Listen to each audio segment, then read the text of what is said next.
Hello friends, welcome back to our channel. ನಾವು ಇವತ್ತಿನ ವಿಡಿಯೋದಲ್ಲಿ ನಾವು ದಿನನಿತ್ಯ ಏನು ವಾಕ್ಯಗಳನ್ನು ಬಳಸ್ತೀವಿ, ಅಂದರೆ ಏನು ಪದಗಳನ್ನು ಬಳಸ್ತೀವಿ, ಚಿಕ್ಕ ಚಿಕ್ಕ ಪದಗಳನ್ನು, ಆ ಒಂದು ಪದಗಳ ಮೂಲಕ ಸೆಂಟೆನ್ಸ್ನ ಹೇಗೆ ಮಾಡೋದು, ಆ ಒಂದು ಪದಗಳನ್ನು ಬಳಸ್ಕೊಂಡು ಹೇಗೆ ಸೆಂಟೆನ್ಸ್ನ ಮಾಡೋದು ಅನ್ನೋದನ್ನು ಇವತ್ತಿನ ಈ ಒಂದು ವಿಡಿಯೋದಲ್ಲಿ ತಿಳ್ಕೊಳ್ಳೋಣ. ಅದಕ್ಕಿಂತ ಮುಂಚೆ ಇವತ್ತಿನ ಈ ಒಂದು ವಿಡಿಯೋ ನಿಮಗೆ ಇಷ್ಟ ಆಗಿದ್ದರೆ ಒಂದು ಲೈಕ್ ಮಾಡಿ, ನಿಮ್ಮ ಫ್ರೆಂಡ್ಸು ಫ್ಯಾಮಿಲಿ ಜೊತೆ ಶೇರ್ ಮಾಡಿ.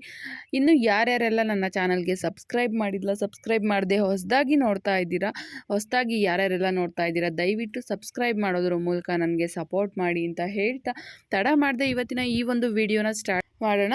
ಇವತ್ತಿನ ಈ ಒಂದು ವಿಡಿಯೋದಲ್ಲಿ ನಾವು ಏನು ಪದಗಳನ್ನು ಬಳಸ್ತೀವಿ, ಬಟ್, ವೈ, ವಾಟ್, ಈ ಥರ ಸಣ್ಣ ಸಣ್ಣ ಪದಗಳನ್ನು ಬಳಸ್ತೀವಲ್ವ, ಆ್ಯಂಡ್, ಬಿಟ್ವೀನ್, ಈ ಒಂದು ವಾಕ್ಯಗಳನ್ನು ಹೇಗೆ ಬಳಸೋದು, ಹಾಗೆ ಯಾವ ರೀತಿಯಾಗಿ ಯೂಸ್ ಮಾಡೋದು, ಯಾವ ರೀತಿಯಾಗಿ ಸೆಂಟೆನ್ಸ್ನ ಮಾಡೋದು ಅನ್ನುವಂತಹ ಒಂದು ಕಾನ್ಸೆಪ್ಟ್ನ ಇವತ್ತಿನ ಈ ಒಂದು ವಿಡಿಯೋದಲ್ಲಿ ತಿಳ್ಕೊಳ್ಳೋಣ.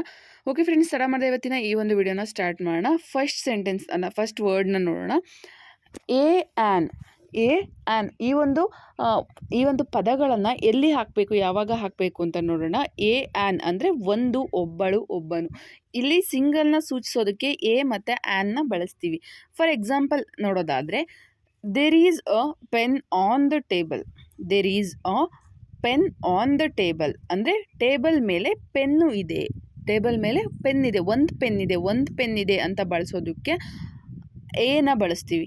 ಇಲ್ಲಿ ಎ ಅನ್ನೋದನ್ನ ಬಳಸಬೇಕು ಅಂತ ಇದ್ದರೆ ನಾವು ಇಲ್ಲಿ ಸಿಂಗಲ್ ಇರಬೇಕು.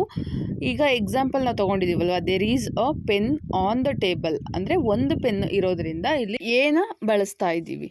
ಅಥವಾ ಜಾಸ್ತಿ ಪೆನ್ಗಳಿದ್ರೆ ಇಲ್ಲಿ ಸೆಂಟೆನ್ಸು ಚೇಂಜ್ ಆಗುತ್ತೆ. ಸೊ ಹಾಗಾಗಿ ಇಲ್ಲಿ ಒಂದು ಪೆನ್ ಇರೋದ್ರಿಂದ ಎನ ಬಳಸ್ತಾ ಇದ್ದೀವಿ. ನೆಕ್ಸ್ಟ್ ಎಕ್ಸಾಂಪಲ್ ನೋಡೋದಾದರೆ, I have a mobile. I have a mobile, ನನ್ನ ಹತ್ರ ಒಂದು ಮೊಬೈಲ್ ಇದೆ ಅಂತ ಹೇಳೋದಕ್ಕೆ ಐ ಹ್ಯಾವ್ ಅ ಮೊಬೈಲ್, ಏನ ಸೇರಿಸ್ತಾ ಇದ್ದೀವಿ ಇಲ್ಲಿ, ಒಂದು ಮೊಬೈಲ್ ಇರೋದ್ರಿಂದ. ಹಾಗೆ ಇನ್ನೊಂದು ಎಕ್ಸಾಂಪಲ್ನ ನೋಡೋಣ. She has an umbrella. She has an umbrella. ಇಲ್ಲಿ ಆ್ಯನ್ನ ಯಾಕೆ ಬಳಸ್ತಾ ಇದ್ದೀವಿ ಅಂದರೆ ಇಲ್ಲಿ ಅಂಬ್ರೆಲಾ ಯು ಇಂದ ಸ್ಟಾರ್ಟ್ ಆಗೋದ್ರಿಂದ ಇಲ್ಲಿ ಓವೆಲ್ಸು ಎ ಆ್ಯನ್ ಅವೆಲ್ಲ ಬರೋದ್ರಿಂದ ಹಾಗಾಗಿ ಇಲ್ಲಿ ಆ್ಯನ್ನ ಬಳಸ್ತಾ ಇದ್ದೀವಿ. ಅವಳ ಹತ್ರ ಒಂದು ಛತ್ರಿ ಇದೆ ಅಂತ ಹೇಳೋದಕ್ಕೆ ಶಿ ಹ್ಯಾಸ್ ಆ್ಯನ್ ಅಂಬ್ರೆಲಾ, ಅವಳ ಹತ್ರ ಒಂದು ಛತ್ರಿ ಇದೆ. ಹಾಗೆ ನೆಕ್ಸ್ಟ್ ವರ್ಡ್ನ ನೋಡೋಣ. ಎನಿವನ್ ಅಂದರೆ ಯಾರಾದರೂ ಕೂಡ ಅನ್ನುವಂತಹ ಒಂದು ಬಳಸುವಾಗ ಇಲ್ಲಿ ಎನಿವನ್ ಅಂತ ಬಳಸಬೇಕಾಗಿರುತ್ತೆ. ಎಕ್ಸಾಂಪಲ್ನ ನೋಡೋಣ. Can anyone help me. ಯಾರಾದರೂ ನನಗೆ ಹೆಲ್ಪ್ ಮಾಡ್ತೀರಾ, ನನಗೆ ಯಾರಾದರೂ ಸಹಾಯ ಮಾಡ್ತೀರಾ ಅಂತ ಕೇಳೋದಕ್ಕೆ ಕ್ಯಾನ್ ಎನಿವನ್ ಹೆಲ್ಪ್ ಮೀ ಅಂತ ಬಳಸ್ಬೋದಾಗಿರುತ್ತೆ. ಎನಿವನ್ ಅಂದರೆ ಯಾರಾದರೂ ಅನ್ನುವಂತಹ ಒಂದು ವಾಕ್ಯ ಇಲ್ಲಿ ಕನ್ನಡದಲ್ಲಿ ಬರುತ್ತೆ. ನೆಕ್ಸ್ಟ್ ಇನ್ನೊಂದು ಎಕ್ಸಾಂಪಲ್ನ ನೋಡೋಣ. Do you know anyone there. ನಿನಗೆ ಅಲ್ಲಿ ಯಾರಾದರೂ ಗೊತ್ತಾ, ಆ ಗ್ರೂಪಲ್ಲಿ ನಿನಗೆ ಯಾರಾದರೂ ಗೊತ್ತಾ ಅಂತ ಕೇಳೋದಕ್ಕೆ ಎನಿವನ್ ಅನ್ನುವಂತಹ ಒಂದು ವಾಕ್ಯವನ್ನು ನೀವು ಬಳಸಬೇಕಾಗಿರುತ್ತೆ. Do you know anyone there ಅಂತ ಕೇಳ್ಬೋದು. ನೆಕ್ಸ್ಟ್ ಎಗೋ ಅಂದರೆ ಮೊದಲು, ತುಂಬ ದಿನಗಳ ಮೊದಲು, ಎಗೋ ಅನ್ನುವಂಥದ್ದು ಬಳಸೋದು. ಎಗೋ ಅಂದರೆ ಮೊದಲು. ಎಕ್ಸಾಂಪಲ್ನ ನೋಡೋಣ. She got up and our ago. She got up and our ago. ಅವಳು 1 ಗಂಟೆ ಮೊದಲು ಎದ್ದಳು. ಅಂದರೆ ಅವಳು 1 ಗಂಟೆ ಮುಂಚೆ ಎದ್ಲು ಅಂತ ಹೇಳೋದಕ್ಕೆ ಎಗೋ ಅಂದರೆ ಮೊದಲು, 1 ಗಂಟೆ ಮುಂಚೆ ಎದ್ಲು. She got up and an hour ago ಅಂತ ಹೇಳ್ಬೋದು. ನೆಕ್ಸ್ಟ್ ಇನ್ನೊಂದು ಎಕ್ಸಾಂಪಲ್ನ ನೋಡೋಣ. I met him 3 years ago. ನಾನು ಅವನನ್ನು 3 ವರ್ಷದ ಮೊದಲು ಭೇಟಿಯಾಗಿದ್ದೆ. ಎಗೋ ಅಂದರೆ ಮೊದಲು, ಮತ್ತೆ ಎಂದು ಭೇಟಿಯಾಗಿಲ್ಲ. ನೆಕ್ಸ್ಟ್ ಬಟ್ ಅಂದರೆ ಆದರೆ ಅಂತ ಹೇಳುವಂಥ ವಾಕ್ಯ ಬಳಸುವಾಗ ಬಟ್ ಅಂತ ಬಳಸ್ಬೋದು. ಎಕ್ಸಾಂಪಲ್ನ ನೋಡೋಣ. I knew that but I didn't tell her. ನನಗೆ ಗೊತ್ತಿತ್ತು ಆದರೆ ನಾನು ಅವಳಿಗೆ ಹೇಳಲಿಲ್ಲ.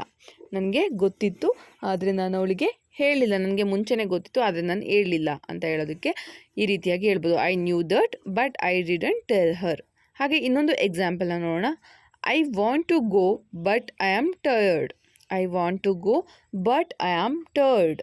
ನಾನು ಹೋಗಬೇಕು ಆದರೆ ನನಗೆ ಸುಸ್ತಾಗಿದೆ. ನಾನು ಅಲ್ಲಿಗೆ ಹೋಗಬೇಕಿತ್ತು ಆದರೆ ನನಗೆ ಸುಸ್ತಾಗ್ಬಿಟ್ಟಿದೆ ಅಂತ ಹೇಳೋದಕ್ಕೆ I want to go but I am tired ಅಂತ ಹೇಳ್ಬೋದು. ಬಟ್ ಅಂತ ಸೇರಿಸ್ಕೋಬೋದು. ನೆಕ್ಸ್ಟ್ ನೋಡೋಣ. ಆಲ್ಸೋ. ಆಲ್ಸೋ ಅಂದರೆ ಕೂಡ. ಆಲ್ಸೋ ಅಂದರೆ ನನಗೂ ಕೂಡ, ನನ್ನ ಜೊತೆ ಕೂಡ ಅಂತ ಬಳಸ್ತೀವಲ್ಲ, ಆಲ್ಸೋ ಅಂದರೆ ಕೂಡ. ಎಕ್ಸಾಂಪಲ್ನ ನೋಡೋಣ. I saw Shruti, I saw Chandan also. I saw Shruti, I saw Chandan also. ನಾನು ಶ್ರುತಿಯನ್ನು ನೋಡಿದೆ, ಚಂದನನ್ನು ಕೂಡ ನೋಡಿದೆ. ನಾನು ಶ್ರುತಿನೂ ಕೂಡ ನೋಡಿದೆ, ಅದೇ ಟೈಮಲ್ಲಿ ಚಂದನನ್ನು ಕೂಡ ನೋಡಿದೆ. ಆಲ್ಸೋ ಅಂದರೆ ಕೂಡ.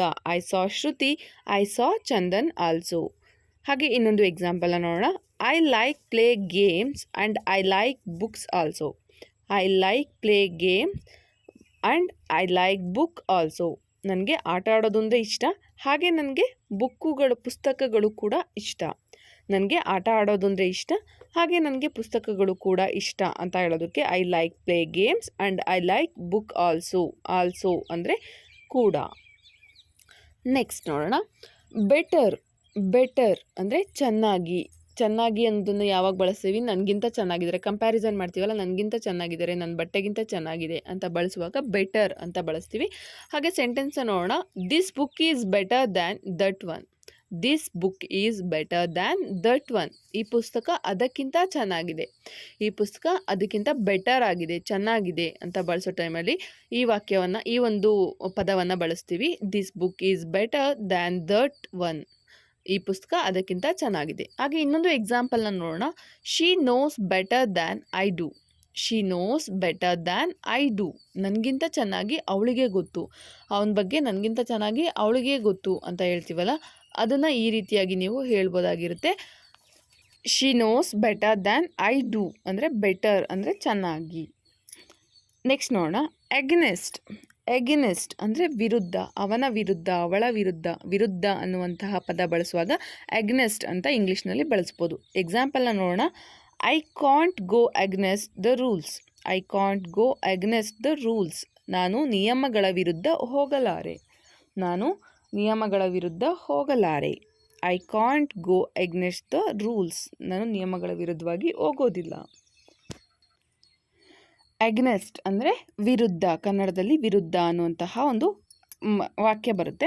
ಹಾಗೆ ಇನ್ನೊಂದು ಎಕ್ಸಾಂಪಲ್ ನೋಡೋಣ. Today India is playing against the Pakistan. Today India is playing against the Pakistan. ಯಾವುದಾದ್ರೂ ಒಂದು ಮ್ಯಾಚ್ನ ಆಡ್ತಾ ಇರ್ತಾರೆ, ಆಗ ಇಂಡಿಯಾ ಪಾಕಿಸ್ತಾನದ ವಿರುದ್ಧ ಆಡ್ತಾ ಇದೆ ಅಂತ ಹೇಳೋದಕ್ಕೆ, ಇವತ್ತು ಇಂಡಿಯಾ ಪಾಕಿಸ್ತಾನದ ವಿರುದ್ಧ ಆಡ್ತಾ ಇದೆ ಅಂತ ಹೇಳೋದಕ್ಕೆ ಇಂಗ್ಲೀಷ್ನಲ್ಲಿ today India is playing against the Pakistan ಅಂತ ಹೇಳ್ಬೋದು. ಅಗೇನೆಸ್ಟ್ ಅಂದರೆ ವಿರುದ್ಧ. ನೆಕ್ಸ್ಟ್ ನೋಡೋಣ. ಬಿಕಾಸ್. ಬಿಕಾಸ್ ಅಂದರೆ ಯಾಕೆಂದರೆ ಅಥವಾ ಆ ಕಾರಣ. ಯಾಕೆಂದರೆ ಅಥವಾ ಆ ಕಾರಣ. ಈ ಎರಡು ಪದಗಳಲ್ಲಿ ಸೆಂಟೆನ್ಸ್ಗೆ ಯಾವುದು ಸೂಟ್ ಆಗುತ್ತೆ ಆ ಒಂದು ವಾಕ್ಯವನ್ನು, ಆ ಒಂದು ಪದವನ್ನು ನೀವು ಹಾಕ್ಕೋಬೋದು. ಬಿಕಾಸ್ ಅಂದರೆ ಯಾಕೆಂದರೆ, ಮತ್ತು ಆ ಕಾರಣ, ಎರಡೂ ಮೀನಿಂಗ್ ಬರುತ್ತೆ. ನಿಮಗೆ ಯಾವುದು ಅನುಕೂಲ ಆಗುತ್ತೆ ಅದನ್ನ ಹಾಕ್ಕೋಬೋದು. ಈಗ ಎಕ್ಸಾಂಪಲನ್ನು ನೋಡೋಣ. She didn't come because she was busy. She didn't come because she was busy. ಅವಳು ಬರಲಿಲ್ಲ ಯಾಕೆಂದರೆ ಅವಳು ಬ್ಯುಸಿ ಇದ್ಲು. ಅವಳು ಬರೋಕ್ಕಾಗಲಿಲ್ಲ ಯಾಕಂದರೆ ಅವಳು ಬ್ಯುಸಿ ಇದ್ಲು ಅಂತ ಹೇಳೋದಕ್ಕೆ she didn't come because she was busy. ಹಾಗೆ ಇನ್ನೊಂದು ಎಕ್ಸಾಂಪಲ್ನ ನೋಡೋಣ. Because of him she couldn't go. Because of him she couldn't go. ಅವನ ಕಾರಣ ಅವಳಿಗೆ ಬರಲು ಆಗಲಿಲ್ಲ. ಅವನ ಕಾರಣ ಅವಳಿಗೆ ಬರಲು ಆಗಲ್ಲ. ನಾನು ಹೇಳಿದೆ ಬಿಕಾಸ್ ಬಳಸುವಾಗ ಕಾರಣ ಕೂಡ ಬಳಸ್ಬೋದು. ಇಲ್ಲಿ ಬಂದಿದೆ ನೋಡಿ, ಅವನ ಕಾರಣ ಅವಳಿಗೆ ಹೋಗಲು ಆಗಲಿಲ್ಲ. ಈ ಒಂದು ವಾಕ್ಯವನ್ನು ಈ ರೀತಿಯಾಗಿ ಸೆಂಟೆನ್ಸ್ ಫಾರ್ಮ್ನ ಮಾಡ್ಬೋದಾಗಿರುತ್ತೆ. ನೆಕ್ಸ್ಟ್ ನೋಡೋಣ. ಬಿಟ್ವೀನ್. ಬಿಟ್ವೀನ್ ಅಂದರೆ ನಡುವೆ, ಮಧ್ಯೆ, ಅಂದರೆ ಇಬ್ಬರ ಮಧ್ಯೆ, ಇಬ್ಬರ ನಡುವೆ ಅಂತ ಬಳಸ್ತೀವಲ್ಲ, ಆ ಒಂದು ಸೆಂಟೆನ್ಸ್ನ ಫಾರ್ಮ್ ಮಾಡುವಾಗ ಬಿಟ್ವೀನ್ ಅಂತ ಒಂದು ಇದನ್ನು ಬಳಸ್ಬೋದಾಗಿರುತ್ತೆ. ಎಕ್ಸಾಂಪಲ್ನ ನೋಡೋಣ. Choose between the two. Choose between the two. ಎರಡರಲ್ಲಿ ಒಂದನ್ನು ಆಯ್ಕೆ ಮಾಡು. ಎರಡರಲ್ಲಿ ಯಾವುದಾದ್ರೂ ಒಂದು ಆಯ್ಕೆ ಮಾಡು. ಎರಡರ ಮಧ್ಯೆ ಯಾವುದಾದ್ರೂ ಒಂದು ಆಯ್ಕೆ ಮಾಡು ಅಂತ ಹೇಳೋದಕ್ಕೆ ಚೂಸ್ ಬಿಟ್ವೀನ್ ದ ಟೂ ಅಂತ ಹೇಳ್ಬೋದಾಗಿರುತ್ತೆ. ಹಾಗೆ ಇನ್ನೊಂದು ಎಕ್ಸಾಂಪಲ್ನ ನೋಡೋಣ. I sat between my sister and my brother. I sat between my sister and my brother. ನಾನು ನನ್ನ ಅಕ್ಕ ಮತ್ತು ನನ್ನ ಅಣ್ಣನ ನಡುವೆ ಕುಳಿತುಕೊಂಡೆ. ನಾನು ನನ್ನ ಅಕ್ಕ ಮತ್ತು ನನ್ನ ಅಣ್ಣನ ನಡುವೆ ಕುಳಿತುಕೊಂಡೆ. ನಡುವೆ ಅಂದರೆ ಮಧ್ಯೆ. ನಾನಿಲ್ಲಿ ನನ್ನ ಅಕ್ಕ ಮತ್ತು ನನ್ನ ಅಣ್ಣನ ಮಧ್ಯೆ ಕೂತ್ಕೊಂಡೆ ಅಂತ ಹೇಳೋದಕ್ಕೆ I sat between my sister and my brother ಅಂತ ಹೇಳ್ಬೋದು. ನಾನು ನನ್ನ ಅಕ್ಕ ಮತ್ತು ನನ್ನ ಅಣ್ಣನ ಮಧ್ಯೆ ಕೂತ್ಕೊಂಡೆ. ಈ ರೀತಿಯಾಗಿ ಸೆಂಟೆನ್ಸ್ನ ಫಾರ್ಮ್ ಮಾಡ್ಬೋದಾಗಿರುತ್ತೆ. ನೀವು ಇಲ್ಲಿ ಬಿಟ್ವೀನ್ನ ಬಳಸ್ಕೊಂಡು ಇನ್ನೊಂದು ವಾಕ್ಯವನ್ನು ಹೇಗೆ ಫಾರ್ಮ್ ಮಾಡ್ತೀರಾ ಅನ್ನೋದನ್ನ ನನಗೆ ಕಮೆಂಟ್ ಸೆಕ್ಷನಲ್ಲಿ ಕಮೆಂಟ್ ಹಾಕಿ. ಓಕೆ ಫ್ರೆಂಡ್ಸ್, ಇವತ್ತಿಗೆ ಈ ಒಂದು ವಿಡಿಯೋನ ಮುಗಿಸ್ತಾ ಇದ್ದೀನಿ. ನೆಕ್ಸ್ಟ್ ಇನ್ನೊಂದು ಒಳ್ಳೆ ವಿಡಿಯೋದೊಂದಿಗೆ ಬರ್ತೀನಿ. ಈ ವಿಡಿಯೋ ನಿಮಗೆ ತುಂಬಾ ಯೂಸ್ಫುಲ್ ಆಗಿದೆ ಅಂತ ನಾನು ಅಂದ್ಕೊಂಡಿದ್ದೀನಿ. ಯೂಸ್ಫುಲ್ ಆಗಿದ್ದರೆ ನಿಮಗೆ ನನಗೆ ಕಮೆಂಟ್ ಸೆಕ್ಷನಲ್ಲಿ ಕಮೆಂಟ್ ಹಾಕಿ. ಹಾಗೆ ಈ ವಿಡಿಯೋ ಇಷ್ಟ ಆಗಿದ್ದರೆ ಒಂದು ಲೈಕ್ ಮಾಡಿ, ನಿಮ್ಮ ಫ್ರೆಂಡ್ಸು ಫ್ಯಾಮಿಲಿ ಜೊತೆ ಶೇರ್ ಮಾಡಿ. ನಿಮಗೆ ಈ ಒಂದು ವಿಡಿಯೋ ಯೂಸ್ಫುಲ್ ಆಗಿದ್ದರೆ ನನಗೆ ಗೊತ್ತಾಗಬೇಕಲ್ವಾ. ಸೊ ಹಾಗಾಗಿ ಒಂದು ಲೈಕ್ ಮಾಡೋದ್ರ ಮೂಲಕ ನನಗೆ ಸಪೋರ್ಟ್ ಮಾಡಿ. ನೀವೇನು ನನ್ನ ಚಾನಲ್ಗೆ ಹೊಸಬರಾಗಿದ್ದರೆ ದಯವಿಟ್ಟು ಸಬ್ಸ್ಕ್ರೈಬ್ ಮಾಡೋದ್ರ ಮೂಲಕ ನನಗೆ ಸಪೋರ್ಟ್ ಮಾಡಿ ಅಂತ ಹೇಳ್ತಾ ಇವತ್ತಿನ ಈ ಒಂದು ವಿಡಿಯೋನ ಮುಗಿಸ್ತಾ ಇದ್ದೀನಿ. ನೆಕ್ಸ್ಟ್ ಇನ್ನೊಂದು ಒಳ್ಳೆ ವಿಡಿಯೋದೊಂದಿಗೆ ಬರ್ತೀನಿ. ಅಲ್ಲಿವರೆಗೂ ನನ್ನ ಚಾನಲಲ್ಲಿರುವಂತಹ ಎಲ್ಲ ವೀಡಿಯೋಸ್ನ ನೋಡಿ ಹೀಗೆ ಸಪೋರ್ಟ್ ಮಾಡ್ತಾ ಇರಿ ಅಂತ ಹೇಳ್ತಾ ಇವತ್ತಿಗೆ ಈ ವಿಡಿಯೋನ ಮುಗಿಸ್ತಾ ಇದ್ದೀನಿ. ಜೈ ಹಿಂದ್, ಜೈ ಕರ್ನಾಟಕ ಮಾತೆ. Keep watching my channel.